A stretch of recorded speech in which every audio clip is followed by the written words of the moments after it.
Hi there, I'm Dr. Cecil Cockerham, and I'd like to share with you a brief overview of the counseling major. Now, I realize many of you are not taking the counseling major because you've chosen to do the theology major or perhaps the pastoral ministry major, and that's good. And I commend you for doing that. But on the other hand, I'd like to share with you that you can take a second major from us, and I would encourage you to take the counseling as a second major. And the reason why is this, and I've been in ministry for a long, long time. In fact, I think I counted up 5 different states that I was on staff at churches throughout my ministry career, shall I say. And here's what the problem is. Pastors who go to school, Bible school, college, seminary, and etc., they usually go and they take theology, and they should, because they want to learn how to dig into the Word of God, learn Hebrew and Greek, learn how to get into the Scriptures and dig it out and bring the people in their congregation what they feel like is the message of the moment. But here's the problem during the week.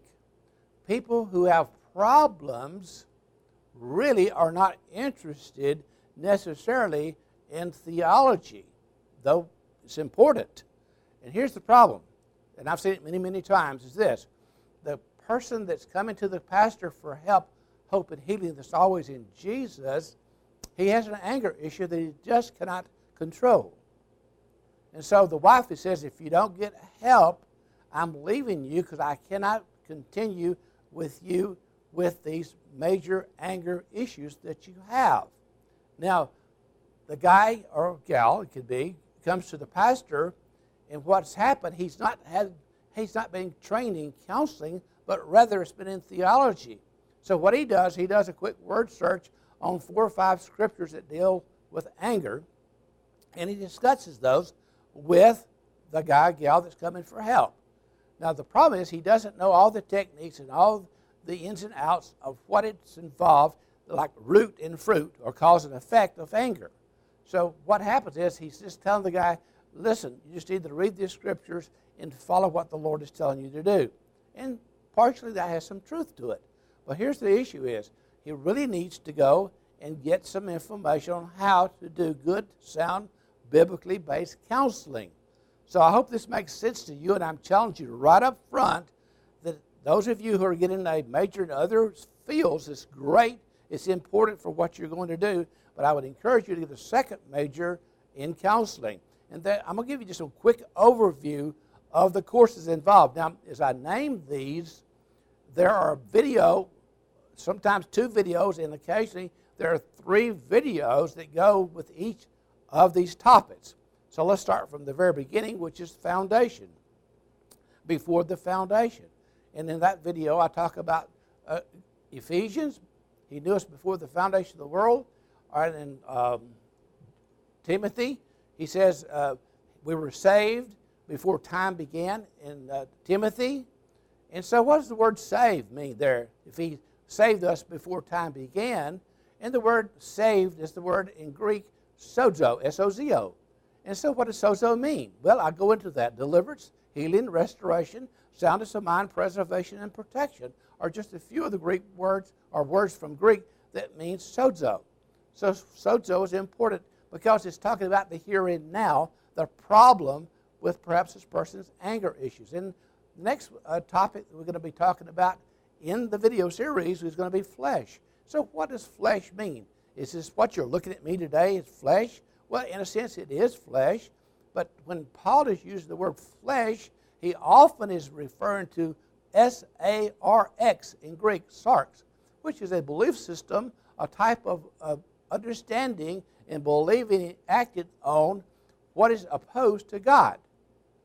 Interesting. Sarx, S-A-R-X. And I go into explaining that. And there's the video series on the exchange life. What does the exchange life mean? It means that God gave His life that we could have His life, and that's called the exchange life. And I go into a lot of information about the exchange life. And there are throne rights. Another video series in the counseling major is throne rights. What does throne rights mean? We have rights as children of God to come to the throne to find mercy and grace in a time of need. And then another video series here in the major is the truth about salvation. Salvation is probably the most misunderstood word in all of Christendom, as I have learned about salvation. Yeah, there's objective salvation, what God has already done for us, and many people in the grace movement understand the objective salvation. But what about this subjective, the here and now, the appropriation of that for us to live in victory right here and right now? And that's the whole series there, understanding objective and subjective salvation. The love of God. Well, what can you say except everything is predicated on God is love. And there's the word appropriation. What does that mean? We're going to appropriate that which we already possess. You already possess it. It's finished. It is finished. But then what do we do? How do we appropriate? How do we walk in it every day? That's a very important part of this series. And then we have a part 1 and a part 2 of different issues, and we call them cognitive issues. Cognitive issues under that heading is generation curses. Or do we have curses today? No. So we need to understand where those ideas came from, what's going on now, and why we're free from all curses. And then distorted thinking is one of my favorite ones, or we call it thinking errors. Wow, do we have some distorted thinking in the body of Christ or around the world, in whatever system of religion that you may be in, we have a huge amount of distorted thinking. Then part 2 of that series is emotional issues. Emotional issues are going to deal with fears, phobias, and hang-ups. I mentioned this not too long ago to somebody. They said, could I just have that video series that you've done on fears, phobias, and hang-ups? I tell you what, if you knew how to deal with fears, phobias, and hang-ups, you'd deal with about 75% of the things that people are dealing with. And then there's a look at depression. Depression is a slippery slope, and you need to know a lot of aspects about depression. And then one, redeeming anger by grace, is the huge one that I've talked about anger, how important it is to understand anger and how to appropriate a grace-based understanding of how to be free from anger. Part 3 is relational issues. Now, what are relational issues? Understanding forgiveness. There is a 10-part video series on forgiveness. You're going to say, there's 10 videos? Yes, there are 10 videos dealing with forgiveness, because this is such a huge issue, and much of it is distorted thinking, how we understand forgiveness and how to appropriate forgiveness and how to give and how to receive forgiveness, because lots of misinformation is involved around this one word, forgiveness. And here's the biggie: marriage, divorce, remarriage. Oh my. Of all my years of counseling, and by the way, that's one of the specialties that my wife and I have been doing for many, many years, is dealing with people with marriage issues. We don't understand divorce. It's such a stigma to divorce. And then how about remarrying? Wow.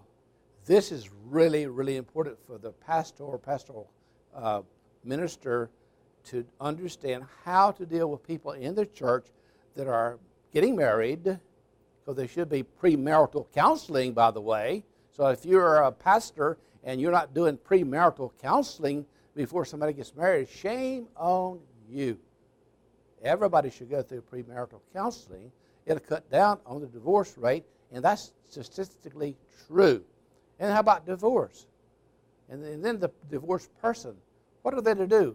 I dealt with a lady one time in 1992 who was about to take her life when she came to me, because over her divorce there was no help, no healing from anybody could give her. Her church told her to just sit on the back row. We don't know how to help you. What a shame when a pastor tells a person in the church, well, you're divorced and we can't help you, just sit in the back row. Is that heartbreaking just for you to hear me say that? And how about remarriage? Very important. Important series on marriage, divorce, remarriage. Important to know, Pastor. And this is a really important issue about ethics. Ethics. We must be completely ethical. You know, every state has a requirement, if you are a professional in any area Every year, for continuing education, everybody has to take ethics. If you're a doctor, a lawyer, a chiropractor, a counselor, a licensed counselor, all people, all groups of people in a profession have to take so many hours of continuing education a year in ethics. You know, if the state requires you to be ethical, how much more would God expect us as biblically based counselors to be ethical? Answer that question. How much more should we in the counseling arena, in the ministry, be ethical? Really important, and we covered that. And then there's counseling forms. You know, it may seem simple here, but the use of counseling forms are critical, because here's a really quick example. Let's say somebody comes to you and they want to confide in you before you filled out any forms, and they want to tell you something about a situation that maybe when they would tell you that, you might have to report that to the authorities, like sexual abuse, elderly abuse. Those are the couple areas that must be taken care of, you know. And so, unfortunately, you may not know this, but many, many elderly people are being harmed by the family members who give them very little food to eat, and they take their check every month, their Social Security check, and they use it for other means. See, this is a real problem. And some of you probably, well, I've never even heard of that, Doc. Yeah, it's going on. So how do you deal with that, Pastor? Really important to understand that they need to fill out a form before you counsel them to know what are the rules and regulations that are applied in the counseling relationship. Some things you have to report and some things you don't. But if you do need to report them, then you're obligated, but you need to tell that person up front, not after they told you the story that there's a sexual abuse going on in the home.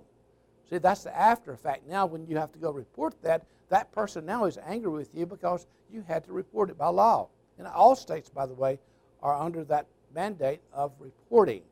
So you understand why the counseling forms are so important.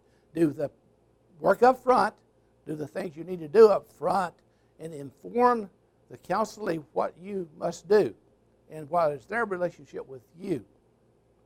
This is just a quick overview, but I'm challenging you. If you're taking a major in other areas, I applaud you for doing that. It's very important.